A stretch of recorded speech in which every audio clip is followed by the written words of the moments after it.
So hey guys, welcome to my Saturday ride, or one of my Saturday rides this week. So it's near the end of October. We finally got a taste of some winterish weather. We got some snow past 48 hours, but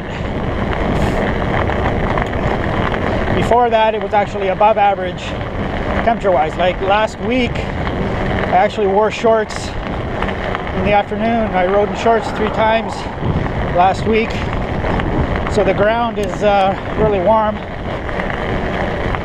ground hasn't had time to cool off, so the snow definitely isn't sticking around because it's not cold enough. So we're going to do a mixed ride today.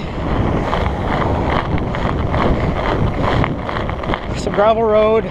We're going to climb what's considered climbing where I live.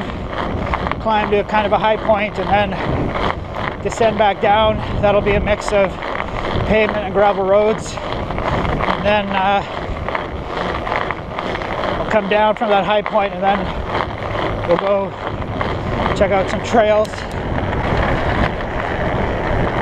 Just get my body and extremities used to colder temps because it's been above seasonal for a while. So Saturday we'll probably do 4 hours total today, but I'll do a 2-hour ride here and then probably go do a 2-hour night ride where we'll go ride trails.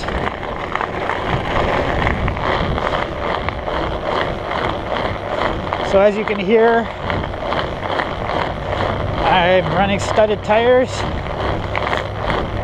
Don't need them here in the city, but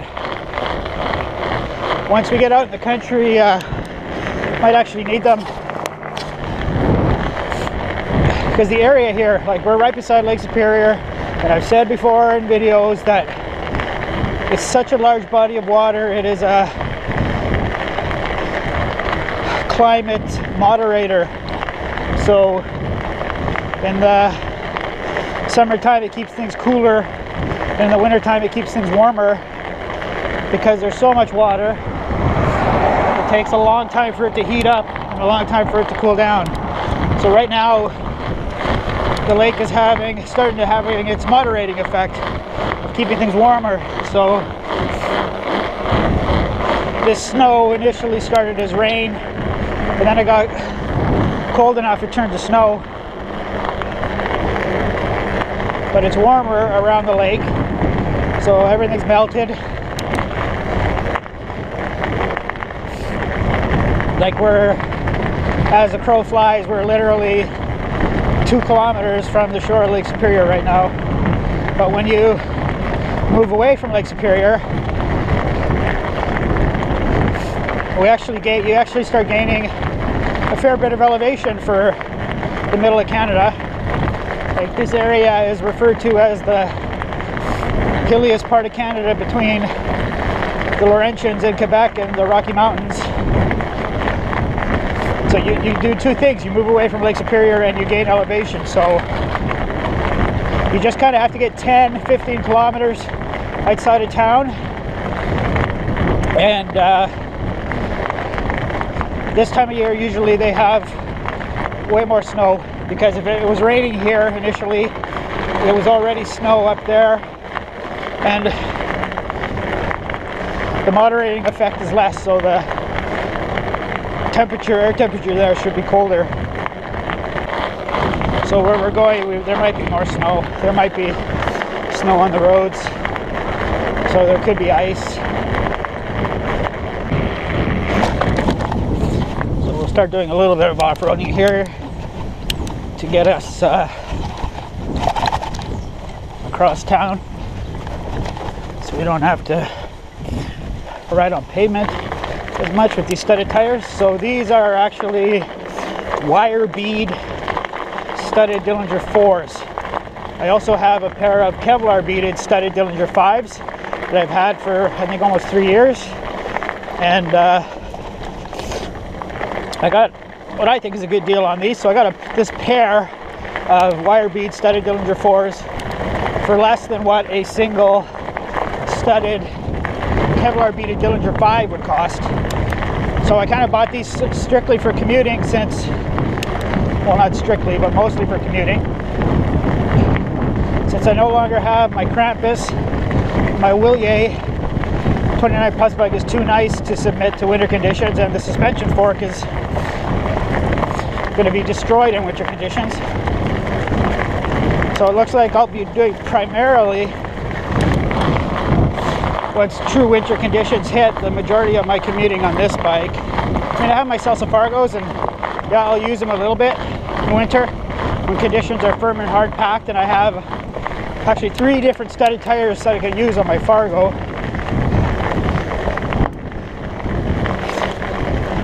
But what ends up happening is, my ride to work, you get a mix. So you could have side streets that are unplowed and gnarly and bumpy, and where a studded fat bike handles it best, and then you'll have totally hard packed snow and ice on the trails and bike paths, and then you'll have lots of exposed pavement on the main streets that I have to deal with. So lots of times on those side streets, a fat bike with studded tires is the most comfortable, confidence-inspiring bike to use. So even though I need it for just small sections, I'll deal with the disadvantages the rest of the time to be able to ride confidently on those side streets.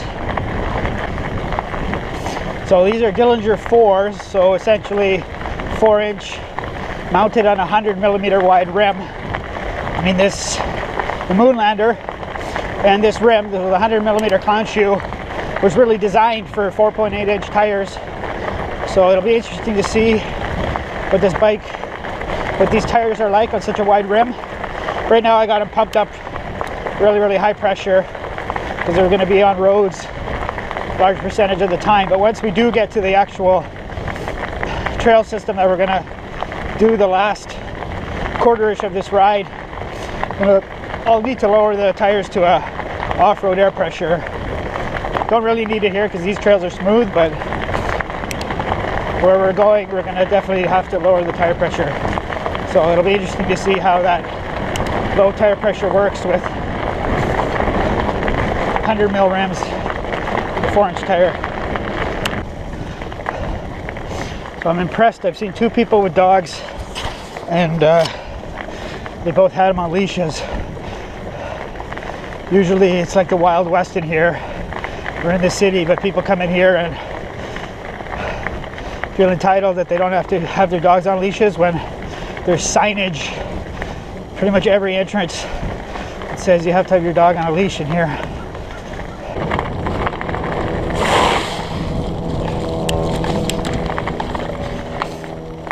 Hello.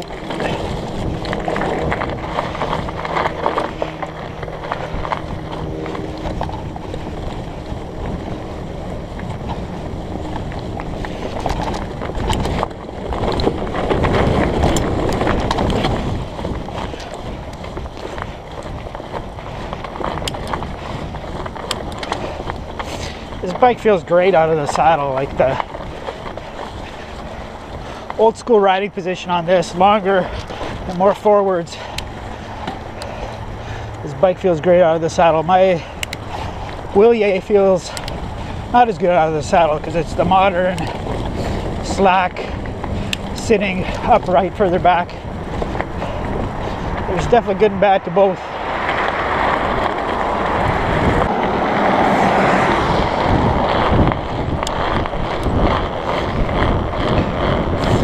Alright, so now we start gaining altitude by Thunder Bay standards.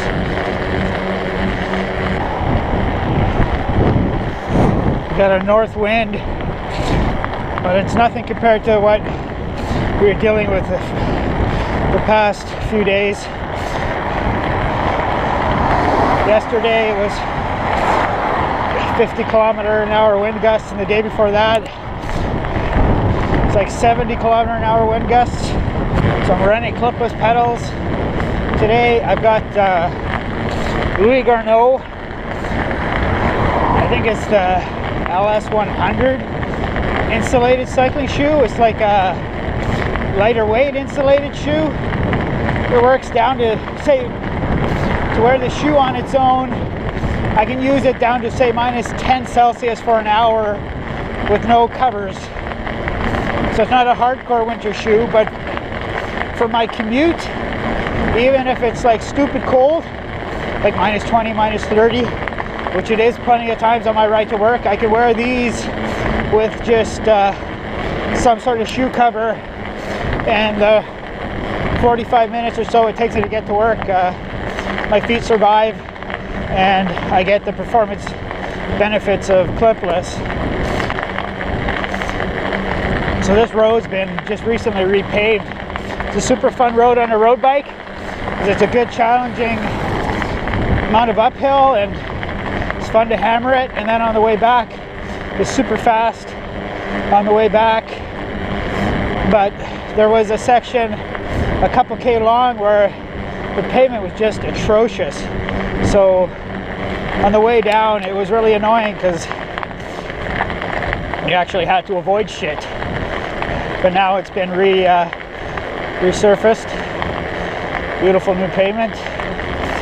Hopefully they did a good job and the horrible winter conditions we get don't destroy it early. Okay, we're getting our first bit of gravel road. So we're crisscrossing our way up.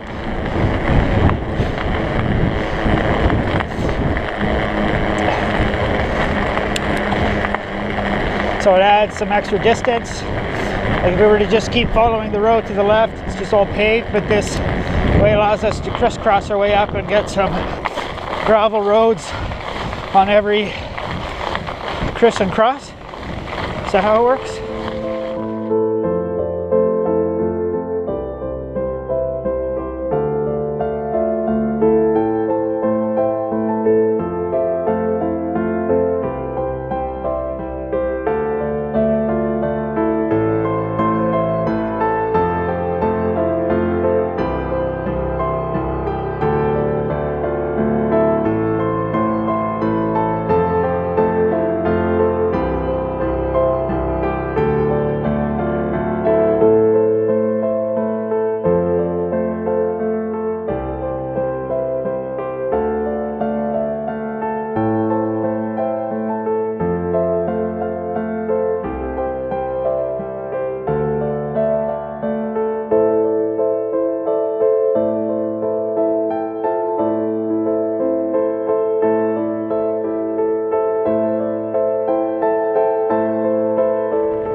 Out to some pavement. This is Highway 527 to Armstrong, Ontario, so it's a dead-end highway. It ends at the community. So yesterday, about 60K out this way, they got 15 centimeters of snow. An ambulance went off the highway. So the temperature is minus 2.3 Celsius. Now we're gaining more elevation.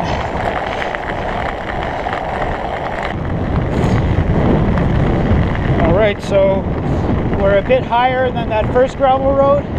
So now we're crossing a second gravel road, and now that little extra bit of elevation is now snow covered.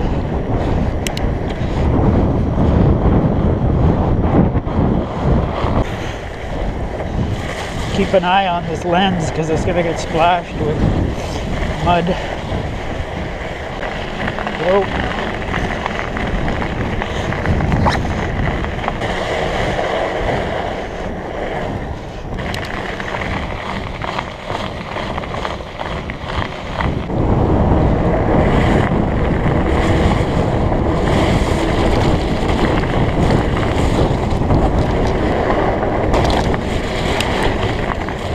One-lane bridge, you know you're in the country when. So now we're going to gain some more elevation. We'll see, once we get to the high point, I'll check the temperature, see if it's much colder once we get to the top. Where I live, you could say, is mildly mountainous. I wouldn't necessarily call where we live truly mountainous, but a decent amount of climbing here.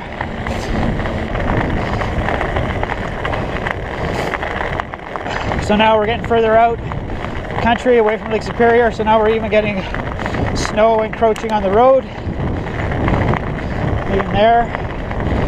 So temperatures are colder out here, and we're, as the crow flies, we're like maybe 10 kilometers from Lake Superior right now.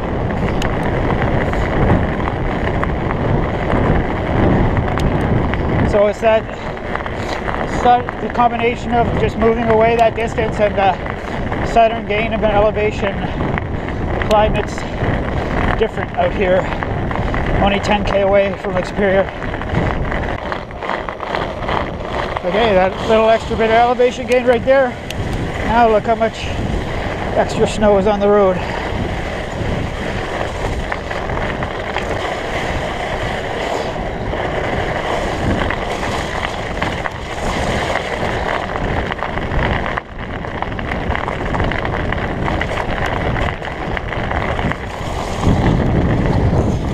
Picture, steep uphill.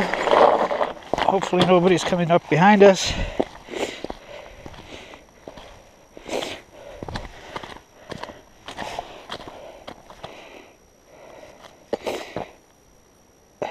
I don't know if I'll put all of these on Instagram, but I'll definitely put them all on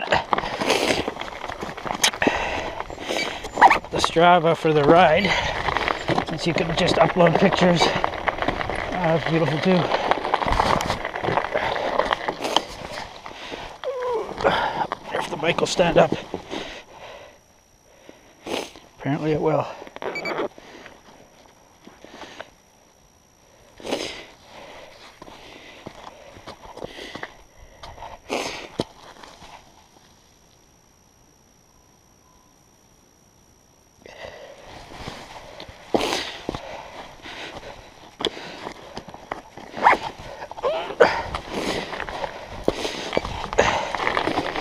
Workout quality of this ride is going down because of all this stopping, but no big deal.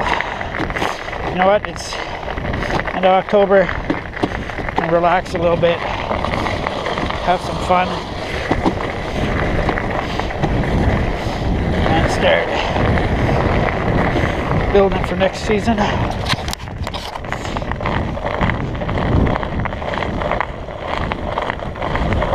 that's awesome too. Look at that, just all the snow is just filled in all the little gaps.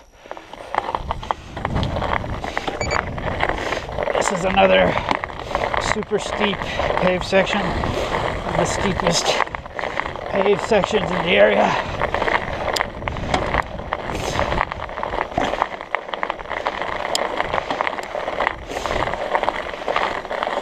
Probably 16%.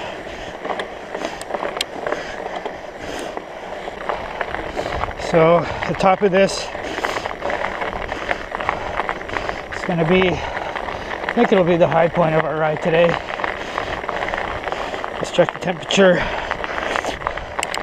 Minus 3.3 Celsius out here.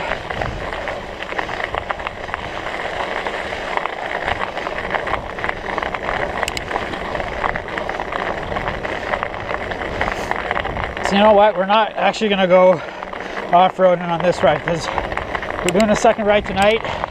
That's going to be an off-road ride. So this is going to be basically pavement gravel road ride. So we're at our high point. We're going to go down, along downhill, long for around here, gravel downhill, and then we're going to turn around, come back up, and there's another gravel road we can take. Add distance to this ride, and there's a little bit of climbing and some really fun downhilling on it.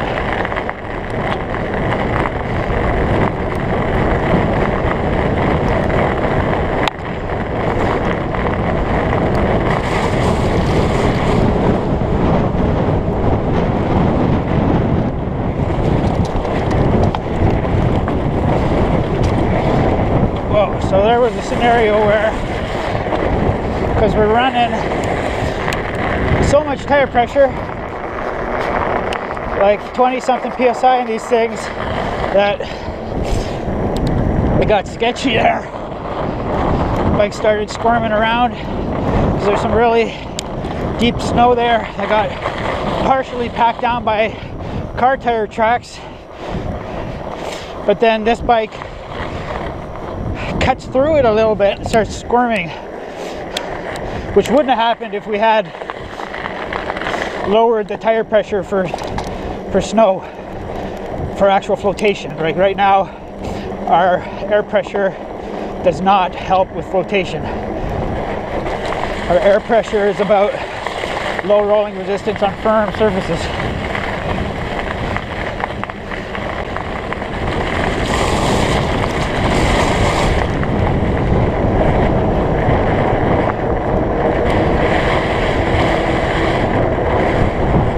Got to be careful going down this because we might experience that again. I don't want to lower my tire pressure because we have still tons of pavement to deal with.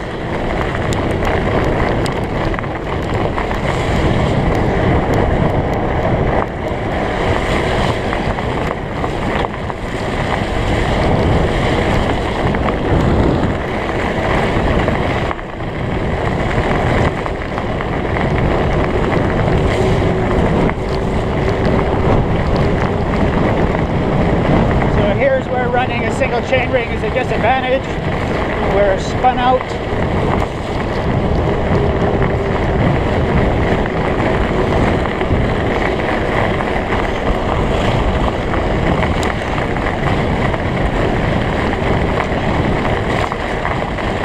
And we're also running, like I had 4.8 Sterling Nards on this. Those tires are freaking huge. I should have actually, when I was putting these on, at the shop I deal with, I should have taken a picture of the difference. Like, these things are tiny compared to 4.8 inch Nards. So the Nards actually, the 4.8 Nards, I don't think I was spun out till close to almost 40k an hour. But with this smaller diameter on these tires, we're spun out at like 35, 36k an hour, which is no big deal in full-on winter conditions, because obviously you're not going to hit that often. But on really fast downhills, you're going to be spun out sooner. Oh, one-lane bridge and motor vehicle coming this way.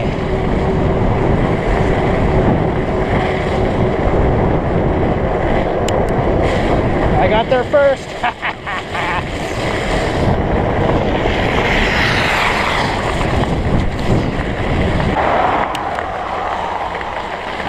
Okay, so we're going to turn around here. We're going to go back up that hill and take another road.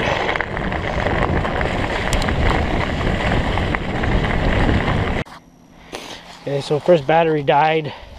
Only lasted about an hour. So I don't know if that's... I bought some new batteries last fall, I guess it was. And as you know, I haven't been making many videos, so the batteries sat for long periods of time, not being used, which I think damaged the life of them. So I got a GoPro Hero 3 Plus. I got a couple older, I have a GoPro Hero 2, and then just a GoPro Hero HD, and yeah, I don't think I'm going to use those older cameras anymore. So I'm really interested in that new GoPro mechanical stabilizer. But of course it only works with the 4 newer, so if I got one I'd still have to get another camera. My buddy has a Hero 5 Black that he said he'd sell me, but he didn't tell me the price. He doesn't use it that much. But then, so I'd have to buy some more batteries for that. And then that stabilizer's super cool, but the fatal flaw for vlogging is it has an internal battery. It says it's good for an hour, 45 minutes. So once the battery dies on it, you're done.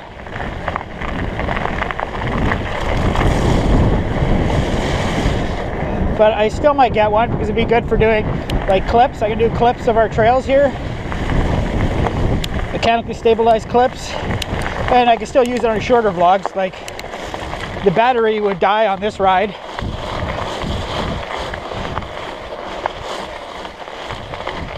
Because we'll be out for over 2 hours as it's going now. So we'll see. My car also needs a bunch of work. I need all new tires, needs work on the suspension, some work on the brakes. And I barely drive my car. So the longer it sits, the worse it's all gonna get for the car. So I need to get that thing in good running order.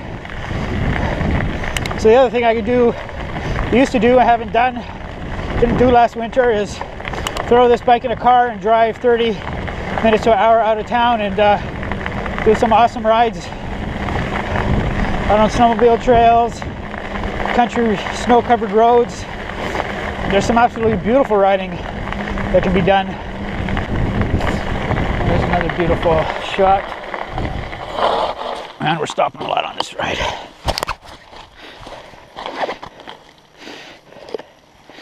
Nice thing about that frame bag is it's keeping everything clean.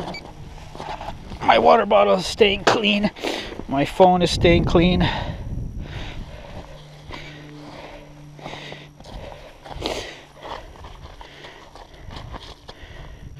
Oh, I think it's gonna be a nice picture. Now my cleats are clogged. I have to unclog them. I'm using older, I think 2nd generation Time pedals that still work with the new cleats. Notice they not as easy to get into with snow as the latest generation, which I have most of. Only have one pair of these older Times.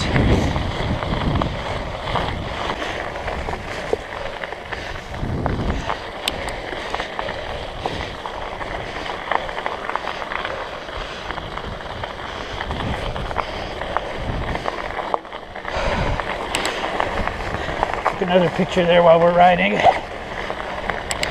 Pick and choose the good ones.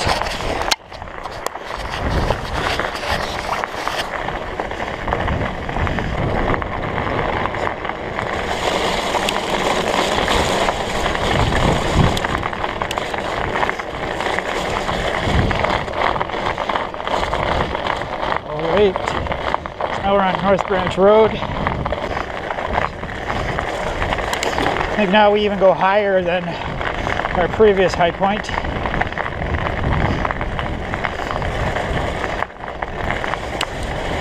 I'll put the Strava link for this ride in the info box as well. You'll be able to see the ride elevation profile.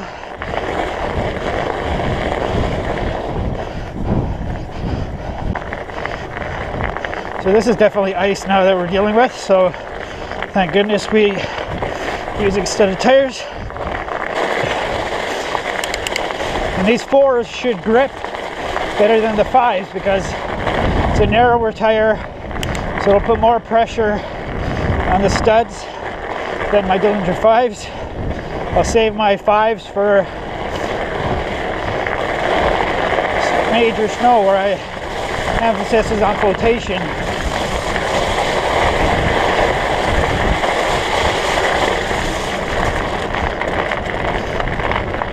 We only had one flotation related issue today. We almost wiped out because of it, but I'm not going to adjust my tire pressure because of it. Lowering the pressure would also make these studs grip less. Another really steep section.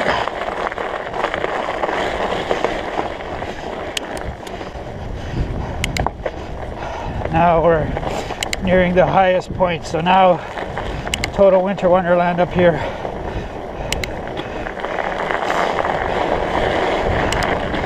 In the last few days of October in Thunder Bay, Ontario.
over pavement the rest of the way home.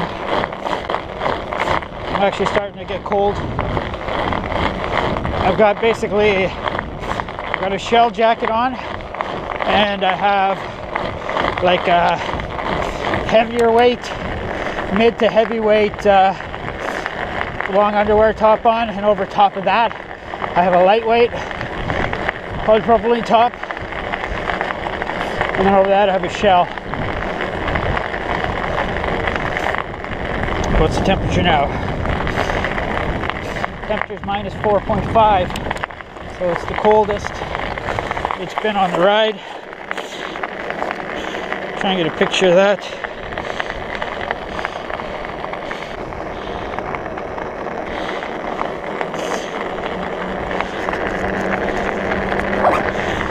Okay, now it's just mostly gradual downhill pedal fast home.